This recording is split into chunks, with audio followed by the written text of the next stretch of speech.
د افغانستان وروستي وضعیت په کتو د امریکا د کانګرس 9 غړو د یو لیک په خپرولو سره د امریکا د بهرنیو چارو مالي وزارتونه غوښتي چې افغانستان کې د لوږې مخنیوی وکړي. د کانګرس غړو دا پریکړه د اسلامي امارت د بهرنیو چارو وزارت له هرکلي سره مخ شوې ده. موږ د کانګرس د یو شمېر غړو او نورو جهاتونو لخوا افغانستان سره د مثبت تعامل په هکله د وروستیو وړاندیزونو ستاینه کوو او افغانستان د دغه ډول غوښتنو او وړاندیزونو هرکلی کوي او د نړۍ ټولو هیوادونو سره مثبتې اړیکې غواړي. د امریکا له لوري د افغانستان د پیسو کنګل کول یو ناسمه پریکړه یادېږي او غوښتنه دا ده چې دا پیسې د ازادي شي.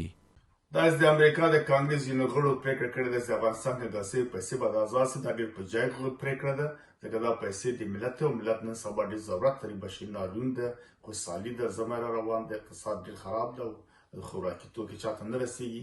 نو بیرن د امریکا دولت یا سپینه ماڼۍ هم تشویش نه کوي چې دا پیسې به د طالبان لاس ته ولېږي ځکه دا پیسې که د یونیسف لخوا نه یا دبلیو اف پي لخوا نه د خوړلو نړیوال سازمان لخوا نه څنګه چې 280 میلیونه وویشتل شولې یا هغوی ته ورکړل شولې چې وویشي، همدا ډول د دوی ته یا نورې خیم غوڅو ته د ورکړل. یو شمېر کارپوهان په دې باور دي چې سپینه ماڼۍ په اسانۍ سره دغه پیسې نه خوشې کوي او حقوقي دعوا پرې روانه ده.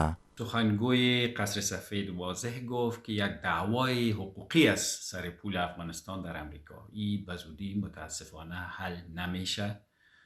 گرچه ما مردم افغانستان میخواهیم که پول ما به ما مسترد شود ولی اونجا در یک دعوای حقوقی بند مانده و یکی دو عضو کانگرس نوشته کنه به بایدن این گپای بین خودشان است، اما مسائل حقوقی در امریکا یک مدت میگیره.